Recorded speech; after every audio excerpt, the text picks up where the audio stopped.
경기도에 사는 60대 고미애 씨는 오늘 집 근처에 있는 주택금융공사 지사를 찾아갔습니다. 이유는 다름 아닌 2년 전에 들었던 주택연금을 해지하기 위해서였습니다. 한숨을 쉬며 도착한 고 씨는 바로 직원에게 주택연금을 해지하러 왔다고 말했습니다. 어떤 이유 때문에 해지하러 오신 거예요? 그냥 집을 팔고 작은 집으로 이사 간 다음에 남은 돈으로 생활비 하려고요. 남의 말만 듣고 급하게 가입했는데 좀 나중에 할 걸 그랬어요. 일찍 받으면 연금 금액도 나중에 받는 금액보다 훨씬 적다면서요. 아직 남편이 일도 하고 있어서 생활비는 그래도 아껴 살면 충분하거든요. 한 2년만 있다가 다시 신청하고 싶어서요. 아쉽지만 주택연금을 해지하시면 3년 동안은 재가입이 불가능하십니다. 그래요? 남편이 2년 뒤에 은퇴하는데 어떡하죠? 이건 법으로 정해진 거라 제가 어떻게 해드릴 수 있는 게 없네요. 그리고 주택연금 지금 해지하시면 그동안 받아온 연금은 물론 이자를 모두 상환해야 할 뿐 아니라 주택가격의 1.5% 수준인 초기 보증료를 환급받으실 수 없게 돼요. 주택연금 신청할 당시가 6억이었으니까 1.5%면 얼마야? 고 씨는 급하게 계산기를 두드렸습니다. 900만 원 정도를 못 돌려받는다고요? 아니, 그걸 왜 안 돌려줘요? 안타깝지만 환급이 불가능합니다. 아니, 이게 말이 되나요? 무슨 나라가 도둑놈도 아니고 제 돈을 왜 안 돌려주겠다는 거예요? 그동안 받은 연금이랑 이자만 반납하면 되지 대체 왜 보증료도 가져가냔 말이에요. 고 씨는 진정하라는 직원의 말에 일단 심호흡을 하고 알겠다며 다음 질문을 했습니다. 최근에 주택연금 제도가 바뀌어서 월 수령액이 늘 수도 있다고 하는데 저는 이 혜택을 받을 수 있는 건가요? 네. 최근에 총대출 한도가 5억 원에서 6억 원으로 상향 조정됐는데요. 총대출 한도라는 것은 주택연금 가입자가 100세까지 받게 될 월지급금, 즉 한 달에 받는 주택연금을 현재 가치로 환산한 액수를 의미해요. 너무 복잡한데 쉽게 좀 설명해 주실 수 있나요? 쉽게 말해서 한 달에 더 많은 연금을 받을 수 있도록 제도가 개선됐다는 말이에요. 직원은 이 말을 하고는 곤란한 표정을 지으며 다음 말을 망설였습니다. 고 씨는 답답한 마음에 되물었습니다. 그래서 저는 그 혜택을 받을 수 있다는 말씀이신가요? 안타깝게도 이 새로운 제도를 적용받으려면 기존 주택연금을 해지하시고 다시 주택연금을 가입하셔야 돼요. 아까 설명드렸듯 지금껏 받은 주택연금 전체에 이자까지 붙어 한꺼번에 갚아야 하는 거죠. 아니, 왜 법을 이따위로 만들어 놓은 거예요? 정말 이해할 수가 없네요. 고 씨는 다시 한번 폭발했습니다. 하지만 고 씨를 응대하던 직원이 할 수 있는 것은 아무것도 없었습니다. 고 씨는 그렇게 화를 내며 집으로 돌아갔습니다. 하지만 그렇게 남을 탓해봤자 바뀌는 것은 없었습니다. 고 씨는 그저 공부를 하지 않고 남의 말만 듣고 섣불리 주택연금을 신청한 자신을 탓했습니다. 고 씨는 그렇게 늦었지만 주택연금에 대해서 공부하기 시작했습니다. 아무것도 모르고 직원의 말만 들으니 이해도 잘 되지 않았고 또 물어볼 게 많지 않았기 때문이었습니다. 그렇게 시간이 어느 정도 흘러서 고 씨는 그래도 주택연금에 대해 많은 정보를 알게 됐습니다. 이 지식을 형제들이나 지인들에게 알려줘서 자신처럼 후회하지 않기를 바라기도 했습니다. 그맘쯤 고 씨의 친한 언니가 고 씨에게 주택연금 신청에 대해 상담을 요청했습니다. 친한 언니는 상담해주는 대가로 밥을 사주겠다며 고 씨를 식당으로 불렀습니다. 맛있게 식사를 하고 본격적으로 질문이 시작됐습니다. 우리 집이 지금 2억 3천만 원 정도 되거든? 이 정도 금액도 주택연금 신청할 수 있는 거야? 고 씨의 친한 언니는 기대 반 걱정 반인 표정으로 고 씨에게 물었습니다. 당연히 할 수 있지. 언니는 우대형 주택연금을 신청하면 될 것 같아. 우대형? 그건 일반 주택연금이랑은 다른 거야? 우대형 주택연금은 부부가 일정액 미만 저가주택을 보유한 1주택자면서 부부 중 한 명 이상이 기초연금 수급자이면 일반 주택연금보다 달에 받을 수 있는 금액을 최대 21%까지 더 지급해주는 우대형 상품을 말해. 즉, 주택 가격이 너무 낮으면 연금도 얼마 못 받으니까 이렇게 조금 더 얹어서 주는 상품인 거지. 언니 지금 가지고 있는 집이 지금 사는 집 하나 맞지? 그렇지. 집 하나 더 있었으면 좋겠다. 그건 나도 그래. 그리고 언니 지금 기초연금 받고 있어? 응. 나 기초연금 받은 지 3년 정도 된 것 같은데? 그럼 신청 자격 되겠네. 언니 지금 나이가 70이지? 고 씨의 친한 언니는 나이를 크게 얘기하는 고 씨에게 나이는 조용히 얘기하라고 눈치를 줬습니다. 고 씨는 미안하다며 말을 이어갔습니다. 언니 운 좋네. 원래 우대형 주택연금은 2억 원 미만의 집만 해당했는데 최근에 2억 5천만 원으로 확대됐어. 언니 집은 2억 3천이니까 해당되는 거네. 만약 언니가 일반 주택연금으로 가입했으면 한 달에 60만 원에서 70만 원 정도 받을 텐데 우대형으로 가입하면 이거보단 조금 더 받을 수 있어.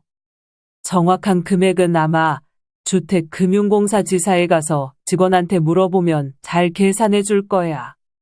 한국주택금융공사 고객센터 1688-8114로 전화해도 되고, 내가 한국주택금융공사 홈페이지에서 본 게 있는데 주택연금 76세 가입자가 주택가격이 2억 원인 집을 주택연금으로 전환할 경우 그냥 일반 주택연금으로 신청하면 한 달에 77만 6천 원을 받는데 우대형으로 신청하면 15.3%가 추가돼서 89만 5천 원을 받게 된다고 나와 있더라고. 똑같이 76세의 나이에 만약 주택가격이 2억 2천만 원일 때는 일반 주택연금 신청하면 85만 3천 원인데 우대형 주택연금 신청하면 13.7%가 늘어난 97만 원을 수령한다고 나와 있더라. 우대형이라고 해도 주택가격에 따라 주택연금이 추가되는 비율이 다르니까 꼭 언니도 잘 물어보고 결정해. 생각보다 너무 괜찮은데? 이걸 죽을 때까지 평생 받을 수 있다는 거지? 그렇지. 이걸 몰라서 일반형 신청했으면 월에 10만 원 정도는 덜 받을 뻔했네. 미애 니 덕에 60만 원 받을 거 70만 원 받을 수도 있는 거잖아. 너무 고맙다 정말. 주택연금은 해지하면 무조건 손해니까 언니도 내가 알려준 말만 믿지 말고 꼭 집에 가서 공부해봐. 안 그러면 나처럼 신청하고도 후회하니까. 이후 고 씨의 친한 언니는 고 씨의 조언대로 조금 더 스스로 공부해보고 바로 우대형 주택연금을 신청했습니다. 고 씨가 이걸 알려주지 못했다면 고 씨의 친한 언니는 한 달에 10만 원 가량의 연금을 덜 받을 뻔했습니다. 나이 들어 한 달에 생활비 10만 원 차이는 어마어마하기 때문에 고 씨의 지인 언니는 고맙다며 신청을 한 이후 밥을 한 번 더 사줬습니다. 고 씨는 뿌듯했습니다. 고 씨는 그렇게 또 누구 도와줄 사람 없는지 찾고 있었습니다. 때마침 근처에 사는 고 씨의 친동생 부부가 고 씨의 집을 찾아왔습니다. 고 씨의 친동생 내외는 고 씨 집에 자주 놀러 오곤 했는데 이날은 둘이 실랑이를 하고 있었습니다. 뭐 때문에 싸우는 거야? 아니, 언니, 우리 집이 지금 대출이 아직 남아있거든. 근데 이 사람이 일을 그만두겠다잖아. 나는 최소한 대출금은 다 갚고 그만뒀으면 좋겠는데. 그만두고 조금만 쉬었다가 다른데 취직해서 갚으면 되는데 이걸 왜 말리는 건지 이해를 못하겠네. 고 씨는 동생 부부가 티격태격하는 모습을 지켜보고 곰곰이 생각했습니다. 그러고는 좋은 아이디어가 있다며 잠시만 기다려 보라고 했습니다. 고 씨는 차를 내오고 말을 하기 시작했습니다. 아직 주택연금 신청은 안 했지? 대출도 못 갚았는데 그 집으로 주택연금을 신청할 수 있어? 일단 대출 먼저 갚은 다음에 주택연금 신청할 생각은 하고 있었어. 주택연금을 연금으로만 생각하는 사람들이 많은데 주택연금에 가입하면서 미래에 받을 연금 중 일부만 일시금으로 당겨받아서 대출을 갚는 방법도 있어. 정말? 그건 몰랐는데. 잘 안 알아보니까 모르지.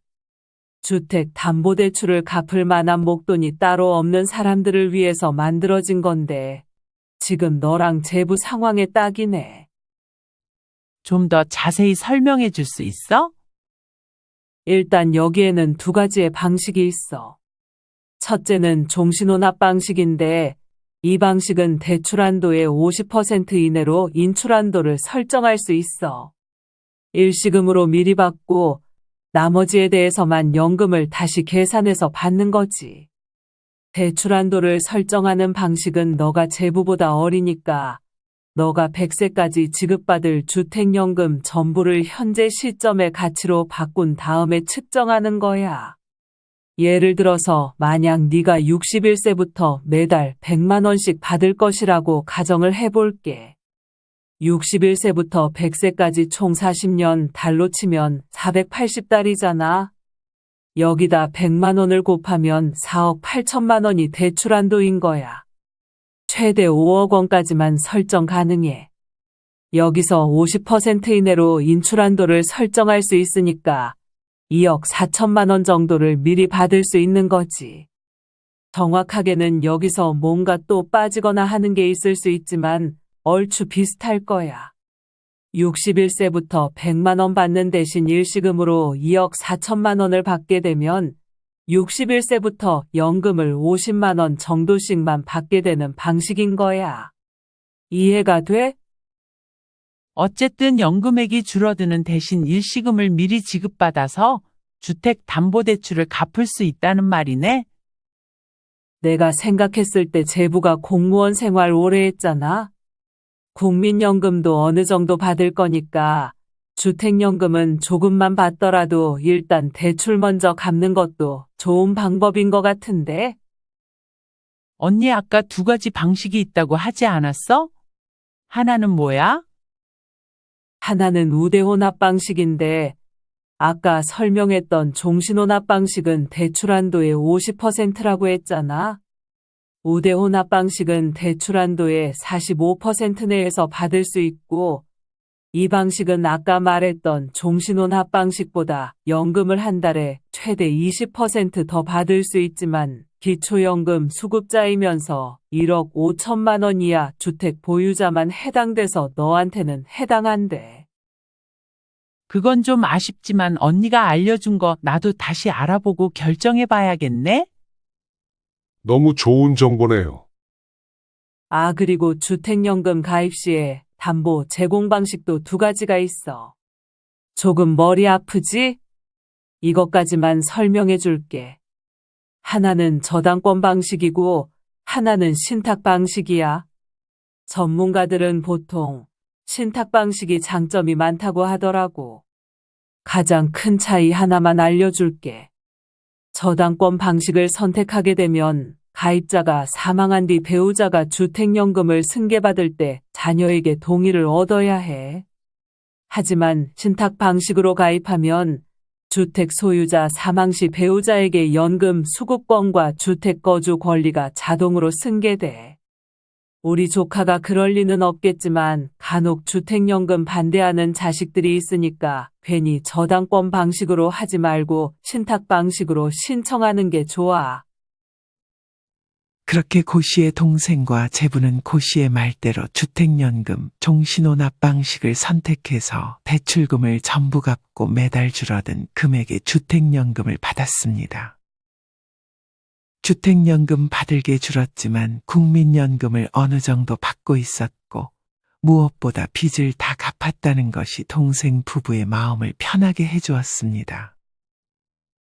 동생은 고맙다며 고 씨가 좋아하는 양주를 한 병 선물하기도 했습니다. 고 씨는 난생 처음으로 자기가 공부한 내용을 바탕으로 주변 사람들을 도와주는 것에 왠지 모를 희열감을 느꼈습니다. 이후 고 씨의 동생에게서 연락이 왔습니다. 자기 아는 지인이 있는데 이분도 주택연금을 고민하고 있다며 언니가 상담 한번 해줄 수 있겠냐는 부탁이었습니다. 고 씨는 흔쾌히 알겠다고 했습니다. 고 씨는 동생과 동생의 지인을 카페에서 만났습니다. 고 씨는 웃는 상인 동생의 지인과 반갑게 인사를 나눴습니다. 제가 밥이라도 사려고 했는데 낯선 분이랑 식사하시면 체한다고 하셔서 커피라도 사드릴게요. 아이고, 저도 이렇게 조언해 주는 거 좋아해서 너무 부담 갖지 말고 물어보세요.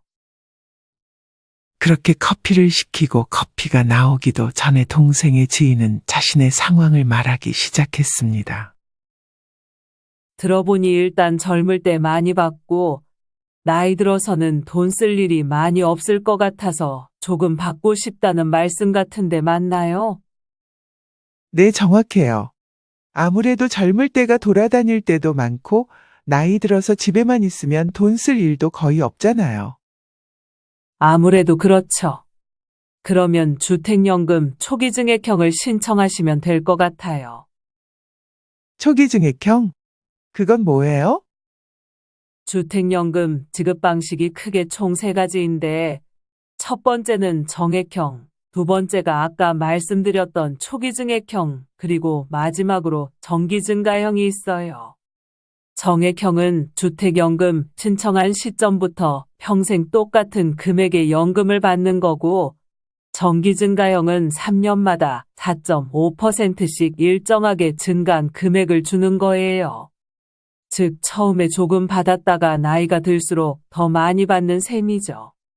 마지막으로 제가 추천드린 초기증액형은 가입 초기의 기간을 선택할 수 있는데 그 선택한 기간 동안은 연금을 많이 받고 그 이후에는 덜 받는 방식이에요.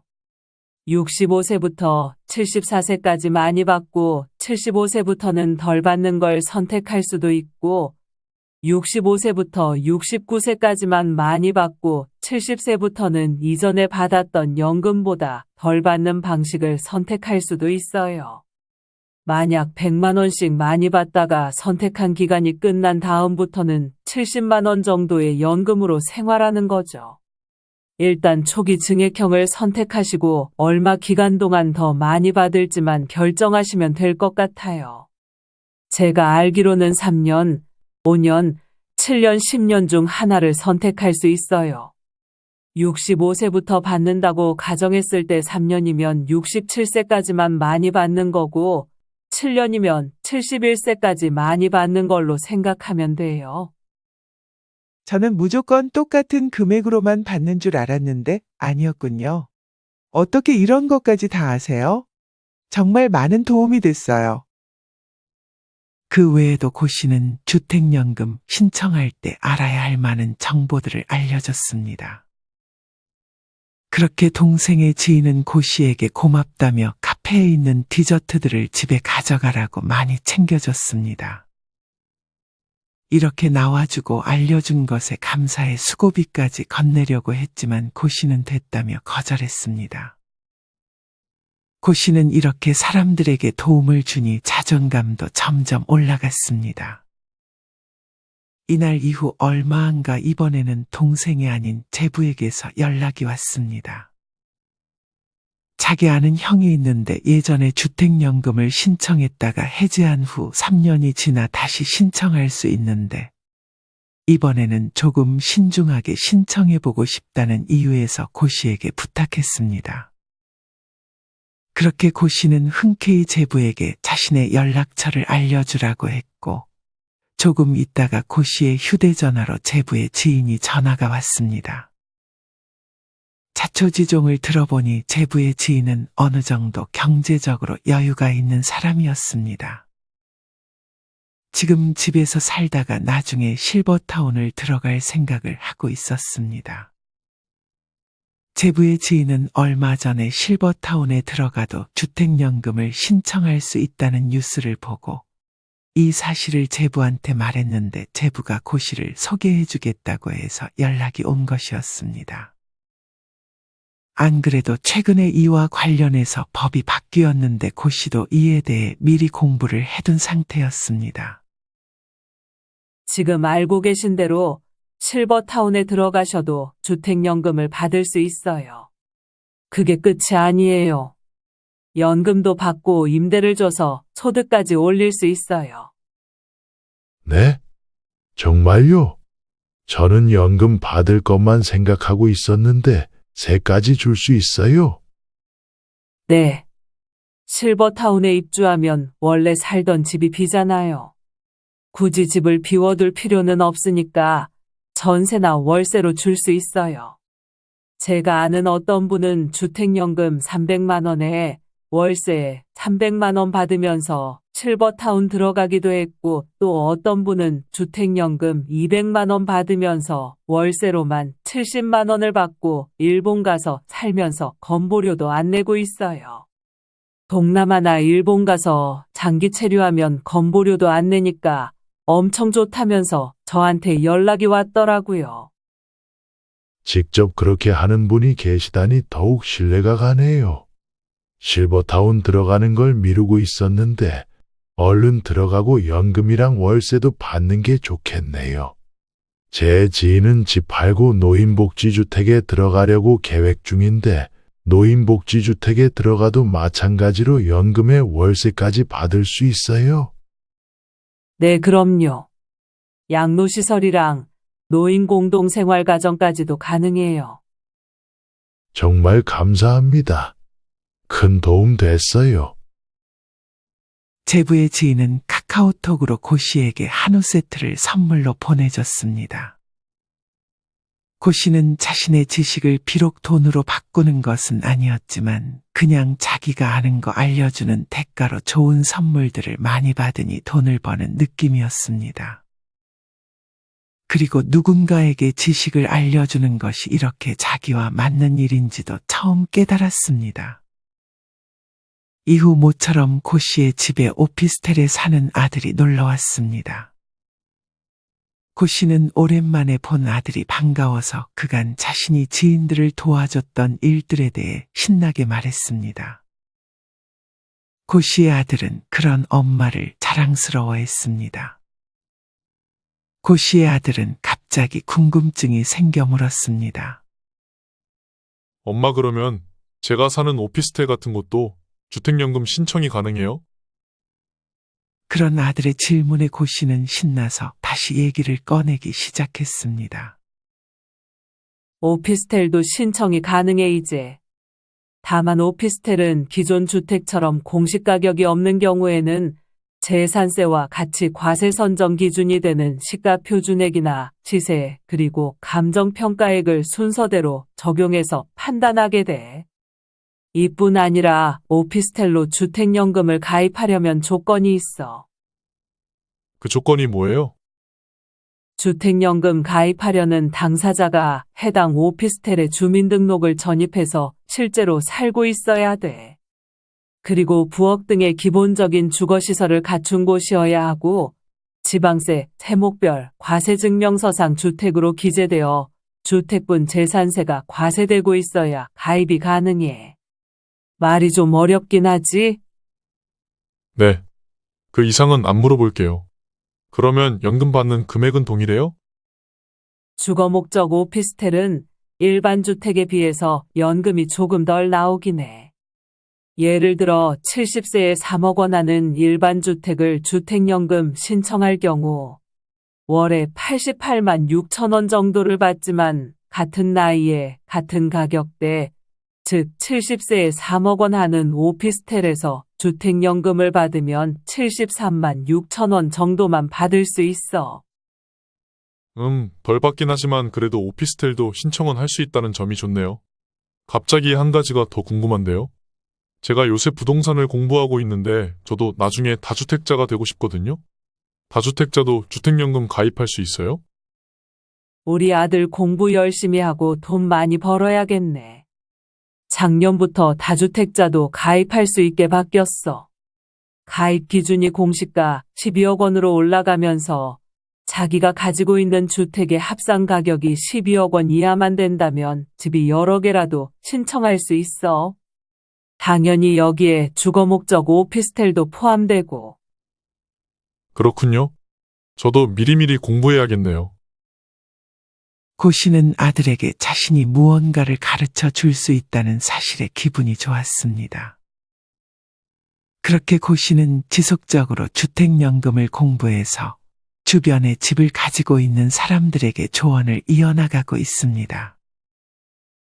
고 씨는 처음에 주택연금을 남의 말만 듣고 신청했다가 후회한 후 열심히 공부해서 주변 사람들을 도와주고 자신에게도 최선의 방법이 뭘지 스스로 고민하고 있습니다. 하지만 대부분의 분들이 주택연금에 가입할 때 제대로 공부하지 않아 가입을 하고 해지를 못해 손해를 보거나 조금 더 좋은 선택을 해서 연금을 더 많이 받거나 자기에게 맞는 방식으로 신청할 수 있음에도 그러지 못하고 그냥 일반적인 방식, 남이 추천해주는 방식을 선택합니다. 이러면 나중에 후회가 될 수 있습니다. 주택연금뿐 아니라 여러분은 이런 노후 준비에 대해 스스로 공부하고 계신가요? 이와 더불어 여러분은 노후에 나를 위협할 수 있는 요소들을 잘 제거해 나가고 있으신가요? 지금부터는 이토록 중요한 노후 준비, 100세 시대를 잘 대비하기 위해서 알면 좋은 지혜들을 알려드리려 합니다. 영상 끝까지 시청하셔서 노후에 도움되는 지혜들을 다 얻어가셨으면 좋겠습니다. 인생지혜 방송 계속 이어가겠습니다. 최장순 씨 부부는 오늘도 종일 모은 폐지를 수레에 한가득 싣고 폐품 공장으로 향한다. 폐지를 팔아 받은 돈은 7,200원. 하루벌이 7,200원이면 평소보다 많은 편이다. 이렇게 일해서 최장순 씨는 남편과 함께 한 달에 20만 원 정도를 겨우 손에 쥔다. 하루가 다르게 힘에 부치지만 장순 씨의 생각은 변함이 없다. 남의 돈은 공짜로 10원도 싫어요. 내가 노력해서 받는 건 괜찮은데 그 사람들이 힘들게 번 돈을 공짜로 받는 건 아니죠. 고대도 스스로 노력해서 돈을 버는 게 마음이 편하다고 했다. 자식들에게 돈 얘기는 아예 꺼내지 않는다. 돈 얘기를 꺼내는 순간 자식들도 장순 씨 부부도 서로 마음이 안 좋아진다는 걸 잘 알고 있다. 어쩌다 명절에나 보는 자식들과 그나마도 감정이 상해 못 보면 그건 또 무슨 지옥인가 싶어서 장순 씨는 가능한 자기 힘으로 살다가 세상을 떠나고자 한다. 마음은 그런데 현실은 녹록지 않다. 매일 아픈 곳이 달라진다. 병원이라도 마음 편히 다닐 수 있으면 좋으련만 병원비로 쓸 돈이 없다. 소유하고 있는 8평 남짓한 작은 빌라 때문에 장순 씨 부부는 기초생활수급자 혜택도 받을 수가 없고 당장 사용할 현금을 마련하기도 힘들다. 돈 없이 살고 있죠. 다른 게 아니라 돈이 없으니까요. 다른 사람들은 나이 먹어도 편하게 살더라고요. 반찬도 해놓은 걸 판대요. 그래서 그걸 사서 먹기도 하고 집에서 안 해 먹는다고 하더라고요. 저런 사람들은 뭔 복을 타고 나서 저렇게 사나 싶은 생각도 들고 어떨 때는 혼자서 울어요. 담담하게 말을 잇던 장순 씨의 눈이 붉어진다. 양쪽 다리가 아이 머리만하게 부어서 무릎 관절 수술도 해야 하지만 병원비를 떠올리고는 오늘도 병원에 가지 못한다. 갖고 있는 작은 빌라를 팔거나 새를 놓아서 현금을 만들 방법이 없을까? 이제는 호강하기 틀렸다면서 장순 씨가 말한다. 집은 손주를 줘야 해요. 손주가 집이 없잖아요. 손주가 장가도 가고 직장을 어떻게 해서라도 모색해야 할 텐데. 손자 걱정에 장순 씨 목소리가 무릎 얘기를 할 때보다 더 어두워진다. 은퇴 자금까지 자녀에게 투자. 최근 파산 신고자 4명 중 1명이 65세 이상 노인이라는 법원 통계가 나왔다. 고령자의 높은 파산율은 공적연금제도 미비, 노인 일자리 부족 등 취약한 사회제도가 원인일 수 있다. 여기에 한국의 특수한 사회, 문화적인 요인이 깊게 관계한다. 한국인의 노후를 빈곤하게 만드는 가장 큰 요인 중 하나가 바로 자녀에게 집중된 지원 비용이다. 많은 부모가 자녀의 성공과 행복에 자신의 삶을 희생한다. 정순들 이화여대 사회복지학과 교수는 우리나라는 특히 자식에 대한 부분이 굉장히 크다. 자식의 성공이 곧 나의 성공이라고 생각하며 자식의 성공이 곧 자신의 성공적인 노후라고 이야기한다. 자식이 잘 되면 본인은 지금 어떤 상황에 있어도 괜찮다고 생각하는 게 외국과는 다른 한국에서만 나타나는 특징이라고 설명한다. 결국 이런 자녀 올인 문화는 노후 준비를 가로막는 걸림돌이 되며 초고령 사회 일본에서 이미 심각한 사회 문제로 대두된 노후 파산의 직접적인 원인이 될 수 있다. 한국의 노인들은 경제적 어려움 속에서도 집을 팔지 않고 지키려 한다. 자녀에게 상속해야 하기 때문이다. 최장순 씨 부부처럼 자녀가 아니면 손자에게라도 상속하려고 한다. 집 상속은 기본이고 자녀가 집을 사는데 노후 자금을 쓰는 경우도 많다. 이혼한 자녀의 아이를 노부부가 대신 키우면서 양육비 지출이 다시 시작되는 경우도 있다. 실제로 노후 준비를 충분히 해놓았더라도 자녀의 이혼 등 예상치 못했던 일로 인해 갑자기 어려워지는 노인들을 찾아보기 어렵지 않다. 아들이 집 살 때마다 돈을 몇 천만 원씩 여러 번 가져갔어요. 매일 여기 와서 찔끔, 저기 가서 찔끔. 나중에는 집 한 채 사는데 계약금부터 다 줘서 2억 3천만 원 주고 샀어요. 아이고, 아들한테 돈을 어떻게 받아요? 자식들과 잘 지내려면 돈이 있어야 한다고 내 것 먼저 챙기고 나머지를 나눠줘야 한다는 걸 그땐 몰랐어요. 그나마 있던 돈은 다 주고 남은 건 이 집 하나인데 팔려고 해도 팔리지를 않네요. 한국 노후 자산의 절대적인 부분을 차지하는 게 부동산이다. 전문가들은 다른 노후 준비가 부족한 현실에서 부동산에 편중된 자산은 문제라고 말한다. 우재룡 한국은퇴연구소 소장은 노인들이나 중장년들이 집을 꽉 쥐고 꾸역꾸역 살아간다. 90세나 95세에 사망하면서 아들한테 집을 상속한다고 가정해보자.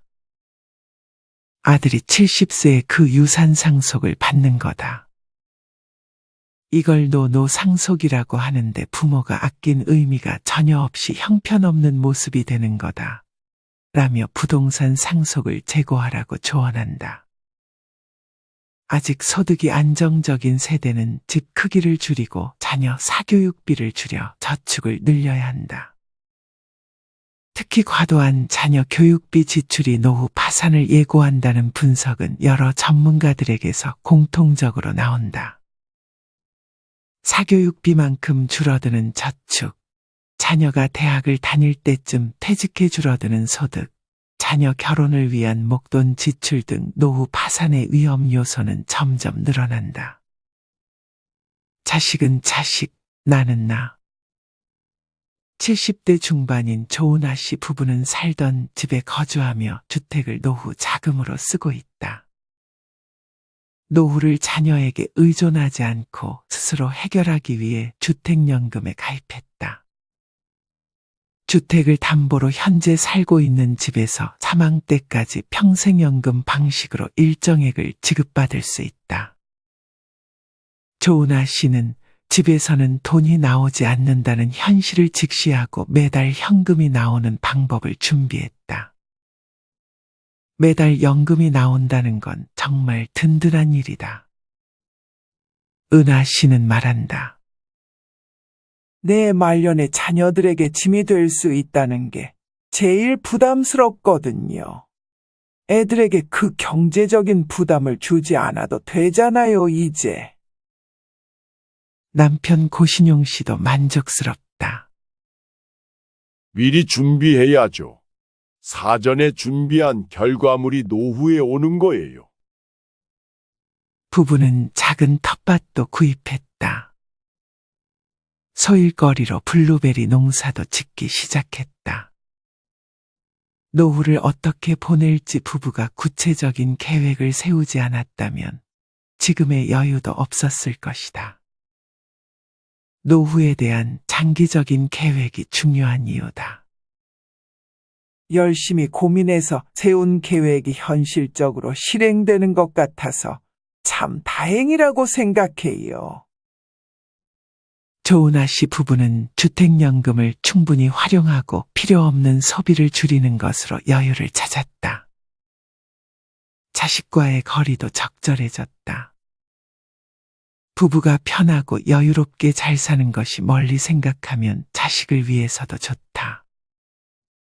가정마다, 개인마다 노후 준비 여부를 결정하는 상황이 다르지만 그 다른 상황 속에서도 노후를 계획하고 준비하는 데 공통적으로 유의해야 할 부분이 있다. 자식과의 관계에서 경제적, 정신적 독립도 그중 하나다. 그래서 베이비붐 세대의 노후 대책은 곧 자녀 대책이란 진단이 나온다. 자녀가 자립하지 못하니 실질적으로 은퇴도 불가능한 세대. 아래로는 자녀를 부양하고 위로는 초고령자 부모를 돌봐야 하는 세대. 그들 중 영모기지를 하지 않겠다고 답변한 통계 자료를 보면 이유가 자녀를 위해 주택을 물려줘야 하기 때문이라는 답변이 다수다. 이런 생각을 바꿔야 한다는 게 전문가의 간명한 충고다. 언급한 것처럼 100세 시대에는 주택 상속이 이전과 같은 의미를 갖기 어렵다. 게다가 고령자가 이러저러한 이유로 집을 팔아야 할 때는 같은 세대의 고령자들이 비슷한 사정으로 집을 내놓을 확률이 높다. 반대로 구매자는 줄어든 상황에서 말이다. 노후 준비는 더하기 아니면 빼기라고 한다. 더하기에는 소득을 더하는 것, 일을 더하는 것, 연금을 더 투자하는 것이 포함된다. 만약 그게 어려울 경우 더하기 못지않은 효과가 있는 게 빼기다. 우재룡 한국은퇴연구소 소장은 빼기란 불필요한 소비를 줄이는 일이다. 은퇴 후에 중형차를 팔면 한 달에 60에서 70만 원의 돈이 절약된다. 유지비 등 각종 비용이 그 정도 나온다.